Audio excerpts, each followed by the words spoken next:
إن الحمد لله نحمده ونستعينه ونستغفره ونعوذ بالله من شرور أنفسنا ومن سيئات أعمالنا من يهده الله فلا مضل له ومن يضلل فلا هادي له وأشهد أن لا إله إلا الله وأشهد أن محمدًا عبده ورسوله أما بعد فأعوذ بالله من الشيطان الرجيم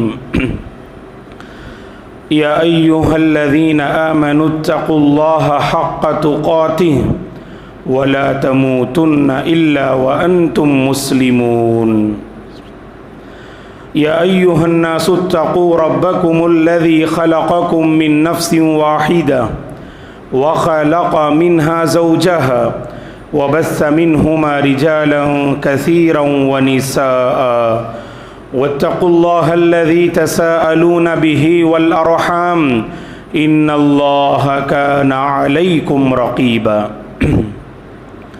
يا أيها الذين آمنوا اتقوا الله وقولوا قولا سديدا يصلح لكم أعمالكم ويغفر لكم ذنوبكم ومن يطع الله ورسوله فقد فاز فوزا عظيما فإن خير الحديث كتاب الله وخير الهدي هدي محمد صلى الله عليه وسلم وشر الأمور محدثاتها وكل محدثة بدعة وكل بدعة ضلالة وكل ضلالة في النار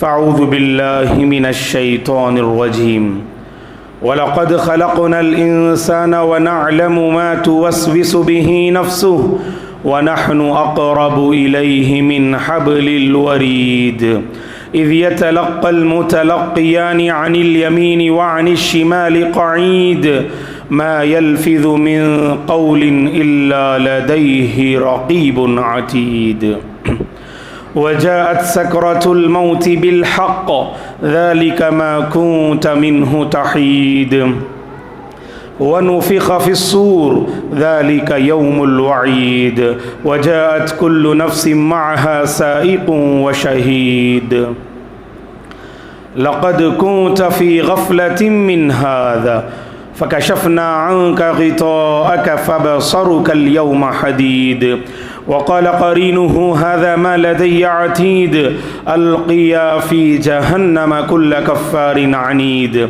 مناع للخير معتد مريب الذي جعل مع الله إلها آخر فألقياه في العذاب الشديد قال قرينه ربنا ما أطغيته ولكن كان في ضلال بعيد قال لا تختصموا لدي وقد قدمت إليكم بالوعيد ما يبدل القول لدي وما أنا بظلام للعبيد يا أيها الذين آمنوا استعينوا بالصبر والصلاة ان اللہ مع الصابرین۔ ہر قسم کی تعریف، بزرگی اور بڑائی اس اللہ وحدہ لا شریک کے لیے ہے جس نے اس ساری کائنات کو پیدا کیا۔ درود اور سلام ہو رحمت للعالمین خاتم النبیین محمد عربی صلی اللہ علیہ وسلم پر، جن کا رب کے ساتھ تعلق بہت مضبوط تھا۔ صحابہ اکرام رضوان اللہ علیہم اجمعین، تابعین، تبع تابعین، تمام مؤمن مرد اور عورتوں پر اللہ کی رحمت اور اس کی سلامتی ہو، آمین۔ تعلق باللہ، اس سلسلے میں کچھ باتیں اس سے پہلے جمعوں میں ہم نے آپ کی خدمت میں اس کی علامتیں کیا ہیں، تعلق باللہ کی اہمیت اور ضروریت، اس پر کچھ اہم باتیں ہم نے آپ کی خدمت میں رکھی۔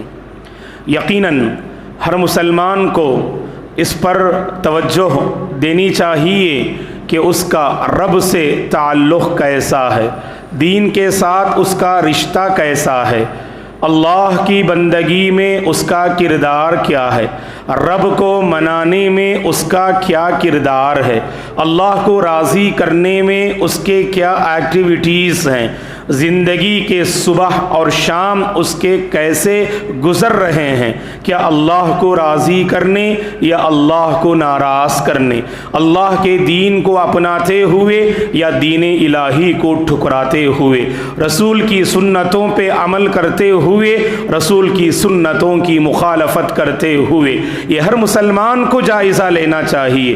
جائزہ لینے سے انسان کو اپنے دل کا حال معلوم ہوتا ہے، اور آج ہم اور آپ جیسے کچھ زندگی بسر کر رہے ہیں، اللہ ہماری زندگی پر رحم و کرم کا معاملہ فرمائے۔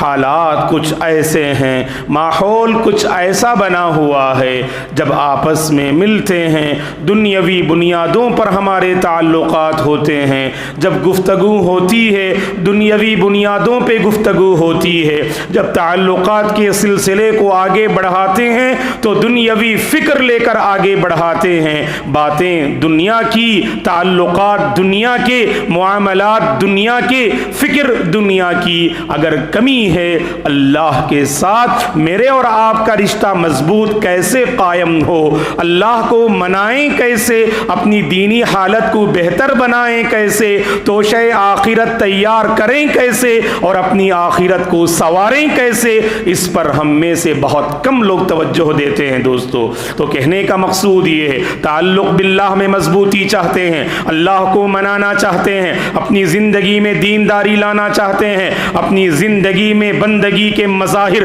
دیکھنا چاہتے ہیں، تو ماحول قائم کیجئے گا۔ آج دینی ماحول کی بڑی کمی پائی جاتی ہے دوستو۔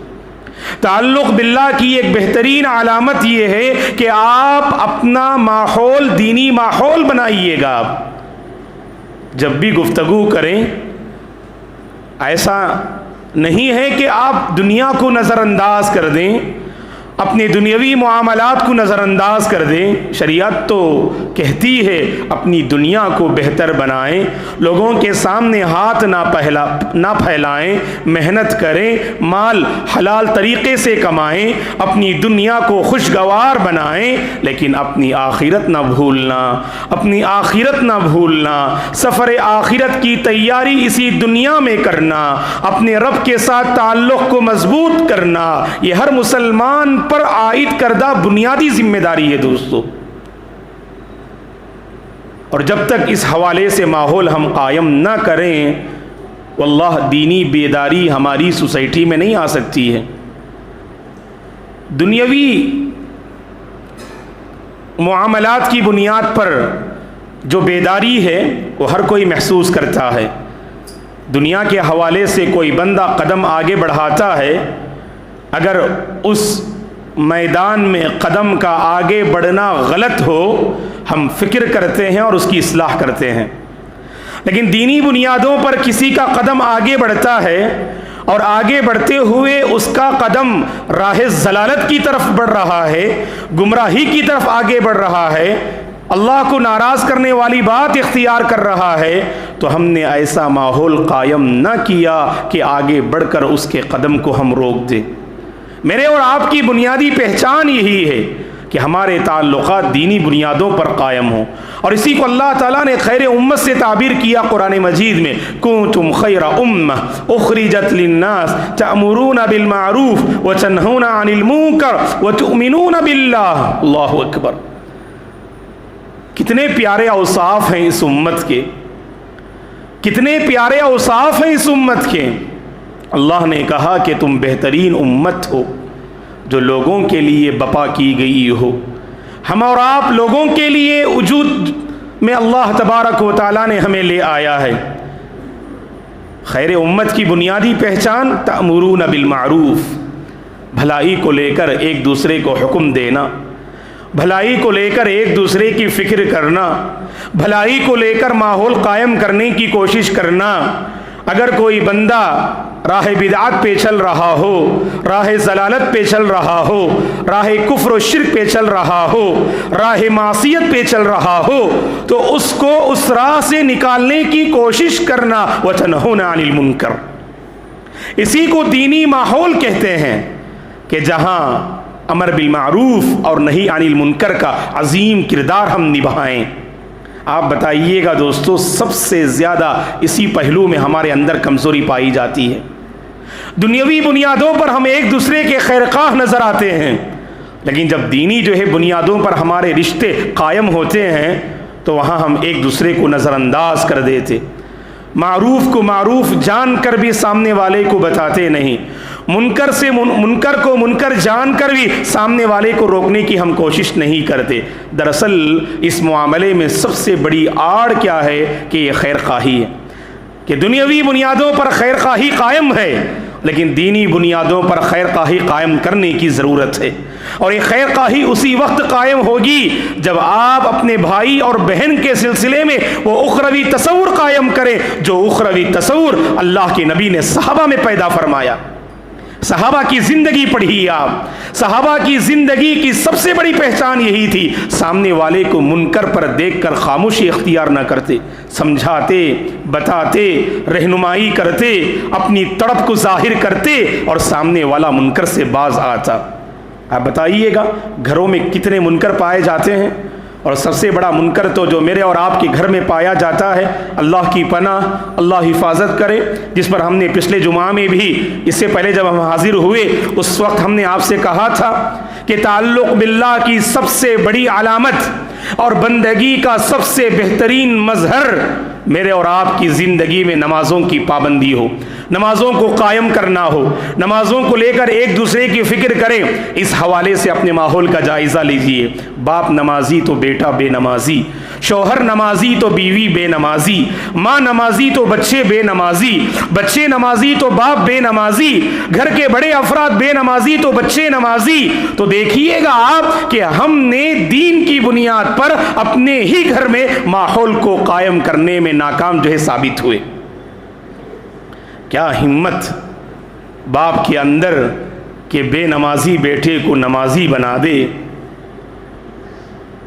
کبھی ہم نے اس منکر کو منکر سمجھا ہی نہیں۔ اصل پرابلم اور مسئلہ جانتے ہیں کہاں ہے؟ جب منکر کو منکر سمجھے نا آپ تو اس منکر کو دور کرنے کی فکر آپ کے پاس ہوتی ہے۔ ہم نے صحیح معنی میں اس منکر کی جو قباحت ہے، اس کی جو شناعت ہے اور اس کی جو برائی ہے، اس برائی کو ہم نے اندر پایا ہی نہیں، تو سامنے والے میں وہ منکر دیکھ کر بھی ہمارے دلوں کی کیفیت بدلتی نہیں۔ جبکہ اللہ کے نبی نے اس حوالے سے ایمان کا جو آخری درجہ جو آپ نے بتایا، من رأى منکم منکرا فلیغیرہ بیدہ فإن لم یستطع فبلسانہ فإن لم یستطع فبقلبہ وذلک اضعف الایمان۔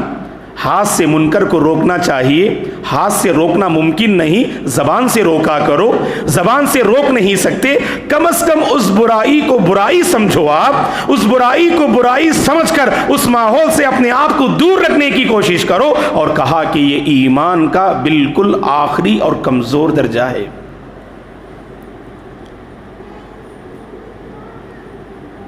تو ماحول قائم کرنے کی کوشش کیجئے گا دوستو، اور اس کی شروعات اپنے گھروں سے ہی ہونی چاہیے۔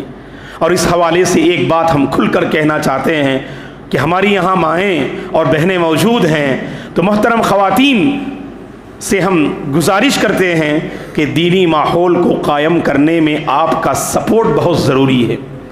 جب تک گھر کی خاتون دیندار نہ ہو، گھر میں دینداری ہرگز قائم نہیں ہو سکتی۔ یاد رکھو، آپ عورت کو گھر کی ملکہ قرار دیا جاتا ہے۔ اللہ کے نبی نے فرمایا وَالْمَرْأَةُ رَاعِيَّةٌ فِي بَيْتِ زَوْجِهَا وَمَسْئُولَةٌ عَنْ رَعِيَّتِهَا۔ یہ عورت ہے نا، یہ گھر کی ملکہ ہوتی ہے، گھر کی خوبصورتی ہوتی ہے، گھر کی زینت ہوتی ہے۔ یاد رکھنا اللہ کی بندیوں، تم زینت ہو، تم خوبصورت ہو، یہ زینت تمہاری دینداری سے ظاہر ہوگی، تمہارے چہروں سے نہیں۔ یہ دینداری کی جو زینت ہے، اگر اس زینت کا لباس تم نے اختیار کیا، یاد رکھنا اللہ کی نظر میں تم بہت پسندیدہ ہو۔ اگر گھر کی خاتون دیندار بن جائے تو گھر کا ماحول بدل جاتا ہے دوستو۔ سب سے بڑا مسئلہ آج یہی ہے، مرد حضرات باہر کی زندگی میں ایک حد تک ماحول قائم ہو ہی جاتا ہے، اور کچھ الحمدللہ نمازوں کا اہتمام کر ہی لیتے ہیں، لیکن گھر کا ماحول جو بگڑا رہتا ہے، برسوں سے دیکھتے ہیں کہ گھر کے افراد بے نمازی نظر آتے. غور کر کے دیکھیں آپ، بے نمازی کا ماحول اس لیے گھر کے جو بڑے احباب، جو بڑی خواتین ہوتی ہیں، انہوں نے صحیح معنی میں نماز کے حوالے سے نہ خود کوشش کی اور نہ گھر میں ماحول قائم کرنے کی انہوں نے کوشش کی. بچے ہیں، نوجوان ہیں، اگر آپ سمجھائیں، آپ بتائیں، اپنی عملی زندگی سے متاثر کریں تو خود بخود ہمارے بچے بھی دیندار اور نمازی بن سکتے. اور انہوں نے اپنے بڑوں کو دیکھا نماز کے اوقات میں نماز کو ضائع کرتے ہوئے، نماز کے اوقات میں سوشل میڈیا کا استعمال کرتے ہوئے، نماز کے اوقات میں اللہ سے دور اپنا رشتہ قائم کرتے ہوئے چھوٹوں نے بڑوں کو دیکھا. تو بتائیے اگر بڑے نماز کے حوالے سے گفتگو کریں بھی تو اس گفتگو میں کہاں اثر پیدا ہوگا، کہاں تاثیر پیدا ہوگی. یاد رکھیے گا دوستو، زبان سے اس قدر جو ہے تاثیر نہیں آتی ہے جتنی تاثیر کے آپ کے عمل میں ہوتی ہے.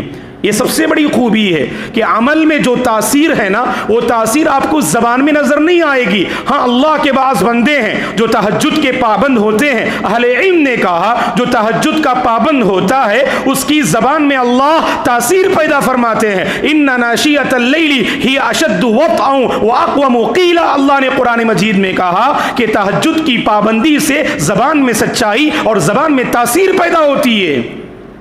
اور ہماری عملی زندگی اگر دین سے قریب ہو جائے، اللہ کی قسم یہ عملی زندگی کافی ہے اوروں کی زندگی کو بنانے کے لیے. بعض لوگ بہت شیخی بگاڑتے ہیں، جب بات کریں بھلائی اور برائی کی زبردست گفتگو کرتے ہیں، لیکن عملی زندگی بالکل صفر. کہاں سے آپ اثر انداز ہوں گے؟ صوفی کی طریقت میں فقط مستی احوال، ملا کی شریعت میں فقط مستی گفتار. وہ مرد مجاہد نظر آتا نہیں مجھ کو، ہو جس کے رگو پے میں فقط مستی کردار. تو کردار کی جو بلندی ہے وہ آج ہمارے گھروں میں قائم کرنے کی ضرورت ہے. کردار کی بلندی اپنے گھروں میں لائیے.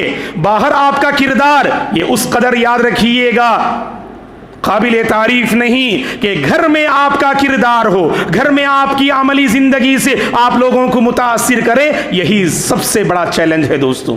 تو اس معاملے میں ہم خواتین سے کہیں گے اللہ کی خاطر نمازوں پہ آپ توجہ دیجئے گا. دینداری کی شروعات نماز سے کیجئے گا. آپ بظاہر سچے ہیں، امانت دار ہیں، راست باز ہیں، اپنی نگاہوں کی حفاظت کرتے ہیں، پاک دامن ہیں، عزت و آبرو کی محافظہ ہیں. لیکن یاد رکھنا اگر آپ کے اندر بے نمازی کی برائی اگر پیش بائی جاتی ہے، یہ برائی سب سے بھاری ہوگی اور قیامت کے دن اسے لے کر صرف پچھتاوا ہی پچھتاوا ہوگا. تو اسی لیے اللہ کی بندیوں، حقیقت میں خیر نمازوں کی پابندی سے ہے، اور یہی خیر آپ کو ہر خیر سے مالا مال کرے گا، اور یہی خیر آپ کو ہر منکر سے بچائے گا. ان الصلاۃ تنہی عن الفحشاء والمنکر. یہ خیر ڈھال ہے، خیر یعنی بھلائی، یہ بھلائی ڈھال ہے. آج گھر کا مسئلہ ہے، گھر کے بہت سارے پرابلمز ہیں، اور یاد رکھنا ان پرابلمز کا حل اپنی نمازوں میں تلاش کرو. اپنے پرابلمز کا حل اپنی نمازوں میں تلاش کرو. خطبہ مسنونہ کے بعد آپ کے سامنے سورہ بقرہ کی ایک آیت کریمہ میں نے تلاوت کی، مشہور آیت ہے. اللہ فرماتے ہیں یا ایھا الذین آمنوا استعینوا بالصبر والصلاۃ. دامن صبر کے ذریعے، نمازوں کی پابندی کے ذریعے اے اللہ کے بندو، اے ایمان والو، اللہ سے مدد طلب کرو. اللہ کی نصرت چاہتے ہو، اللہ کی مدد چاہتے ہو، اللہ کی تائید چاہتے ہو، اللہ کی رحمتیں چاہتے ہو، اللہ کی برکتیں چاہتے ہو، اپنے گھروں میں نمازوں کا ماحول پیدا کرو، نمازوں کا ماحول اپنے گھروں میں قائم کرو. اللہ کی بندیوں، آپ اس معاملے میں آگے بڑھیں، واللہ گھر کا ہر فرد نمازی بنے گا. اپنے دن کی شروعات نماز سے اور اپنے رات کی شروعات نماز سے کیجئے گا.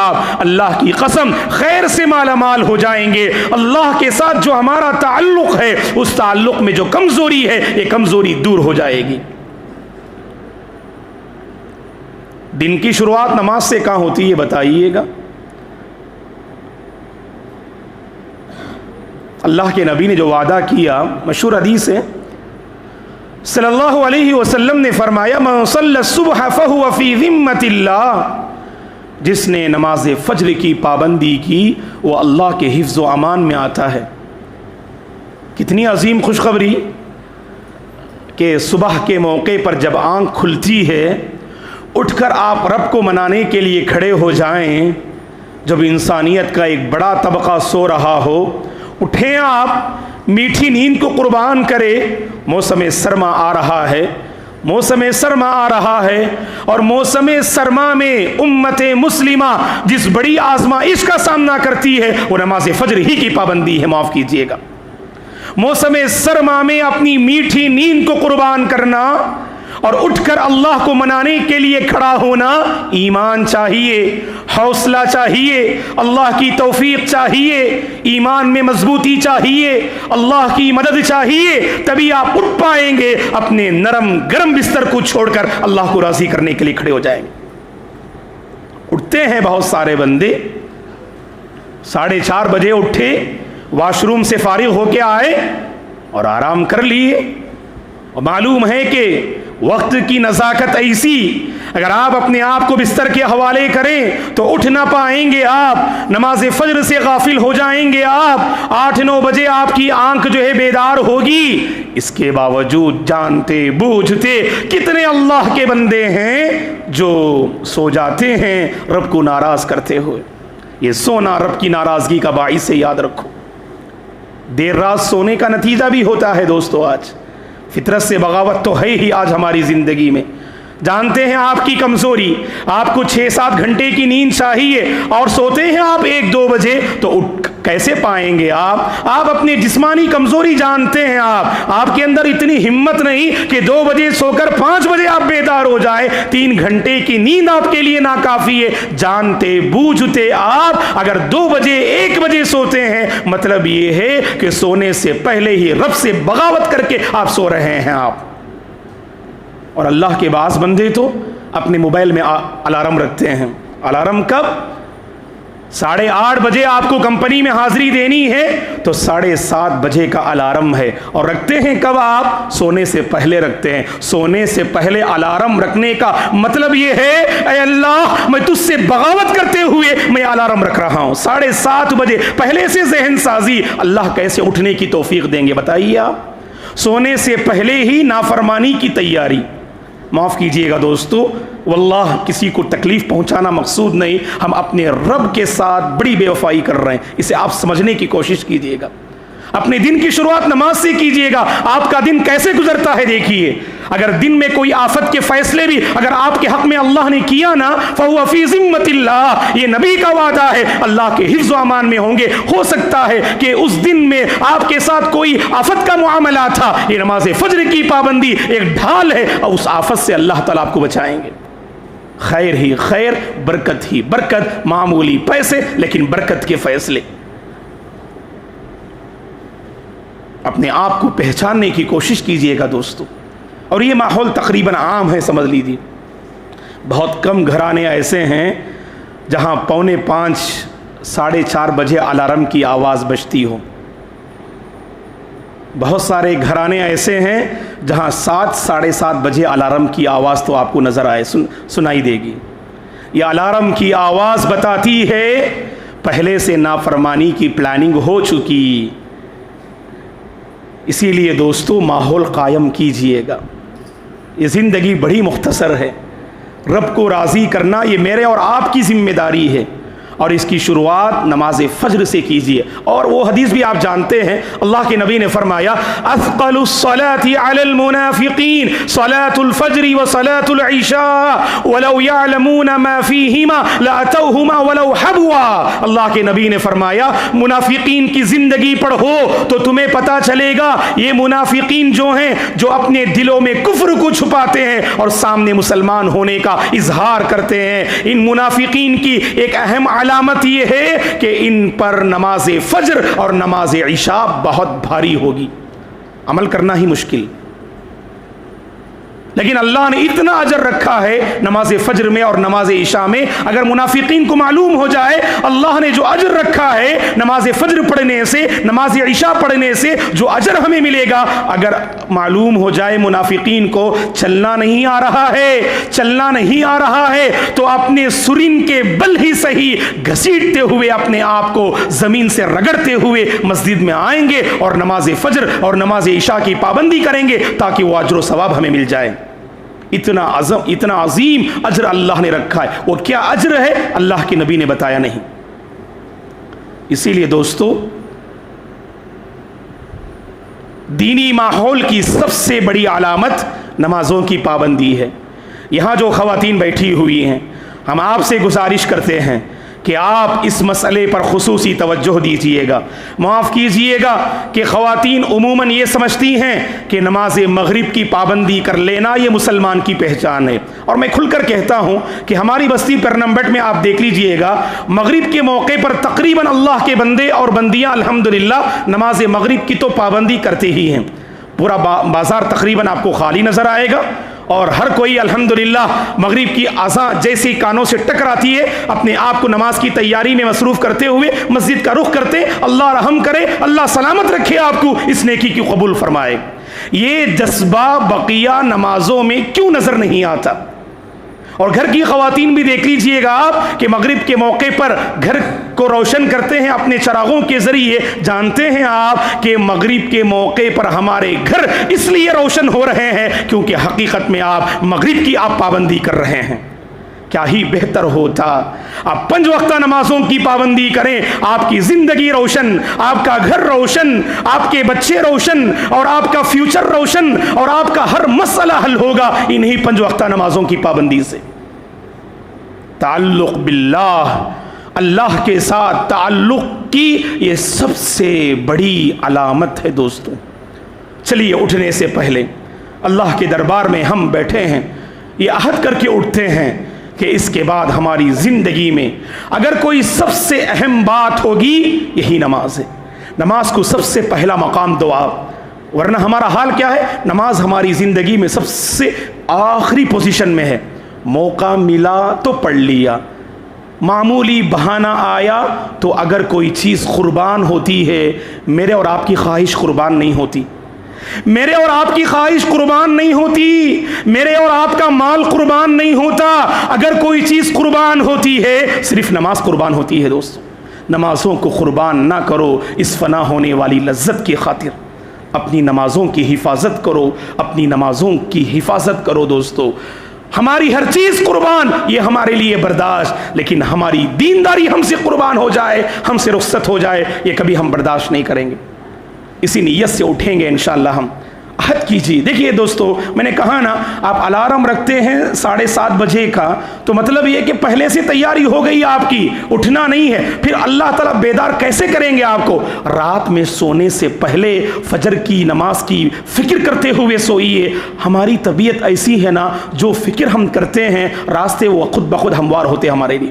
الارم رکھیے 4:30 بجے اور 4:45 بجے, اپنے قریبی مسجد میں جو نماز فجر کا وقت ہے وہ معلوم کیجئے, اور معلوم کر کہ اس سے 15-20 منٹ پہلے بلکہ نماز فجر کی جو اذان ہے اس کے ساتھ اپنے الارم کو جوڑ لیجئے گا. اللہ کی قسم گھر کا نظام بدل جائے گا, بچے فرما بردار ہو جائیں گے, شوہر بیوی کا مسئلہ حل ہو جائے گا, گھر کی زندگی میں اللہ تعالیٰ غیبی جو ہے مدد فرمائیں گے, اور سب سے بڑھ کر مرد حضرات کی کمائی میں برکتوں کا نزول ہوگا, برکتوں کے فیصلے ہوں گے, رحمت کے فیصلے ہوں گے, اور خیر کے فیصلے ہوں گے.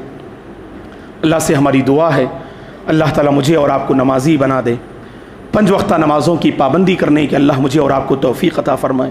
خاص کر نماز فجر میں ہمارا جو برا حال ہے, نماز فجر میں جو میرے اور آپ کا برا حال ہے, اللہ تعالیٰ نماز فجر کا ہمیں پابند بنا دے. دن کی شروعات نماز فجر سے ادا کرنے اور شروع کرنے کی اللہ تعالیٰ ہم سب کو توفیق عطا فرمائے. نمازوں کی پابندی پر ایک دوسرے کو ابھارنے اور ایک دوسرے کو ایسی سوچ اور ایسی فکر قائم کرنے کی اللہ ہم سب کو توفیق عطا فرمائے. اللہ ہم سب کی پریشانیوں کو دور فرمائے، اللہ ہمارے دنیاوی اور دینی مسائل کو حل فرمائے، اللہ تعالی ہماری زندگی میں خیر کے فیصلے فرمائے، جہاں کہیں لوگ پریشان حال ہیں اللہ سب کے حق میں امن کے فیصلے فرمائے، خاص کر سرزمین فلسطین اور اس کے آس پاس بسنے والے مظلوم مسلمانوں کی اے اللہ تو مدد فرما، تو ان کا حامی اور ناصر بن جا، ظالموں کی سازشوں کو اے اللہ تو مٹی میں ملا دے، ہندوستان میں بسنے والے مسلمانوں کی حفاظت فرما، ہماری مساجد کی حفاظت فرما، ہمارے مدارس کی حفاظت فرما، اور ہمارے نبی کی شان میں جو گستاخی کرتے ہیں پروردگار شان رسول صلی اللہ علیہ وسلم کو عام کرنے اور بلند کرنے کی اللہ تو ہم سب کو توفیق عطا فرما، گستاخ رسول کو تو سبق سکھا دے اے پروردگار صحیح معنی میں تو مجھے اور تو ہم سب کو تیرے نبی سے سچی محبت کرنے والا، تیرے نبی کی ایک ایک سنت کو دل و جان سے اپنانے والا بنا دے، تیرے نبی کی سنتوں پر ہم سب کو قائم رکھ اور اسی سنتوں پر اے اللہ ہمارا خاتمہ فرما، آمین۔ اقول قولی ھذا واستغفر اللہ لی ولکم ولسائر المسلمین من کل ذنب فاستغفروہ انہ الغفور الرحیم۔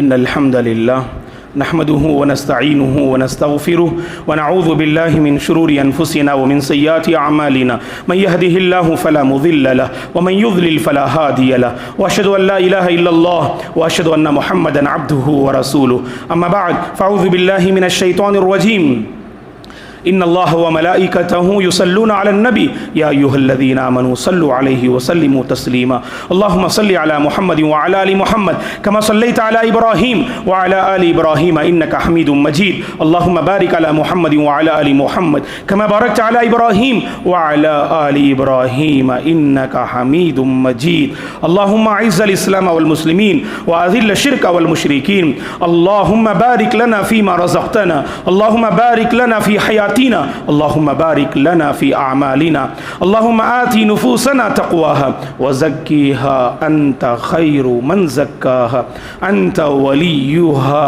ومولاها اللہم انا نسألك الہدى والتقى والعفاف والغنى اللہم لا تدع لنا ذنبا الا غفرته ولا هما الا فرجته ولا دینا الا قضیته ولا مريضا الا شفیته ولا حاجة من حوائج الدنيا والآخرة الا قضیتها یا رب العالمین اللہم ارنا الحق حقا وارزقنا اتباعه وارنا الباطل باطلا وارزقنا اجتنابه عباد اللہ رحمنی ورحمكم اللہ فاعوذ باللہ من الشیطان الرجیم ان اللہ یأمر بالعدل والإحسان وإیتاء ذی القربى وینہی عن الفحشاء والمنکر والبغی یعظکم لعلکم تذکرون اذکروا اللہ العظیم یذکرکم ولذکر اللہ تعالی اکبر واللہ یعلم ما تصنعون۔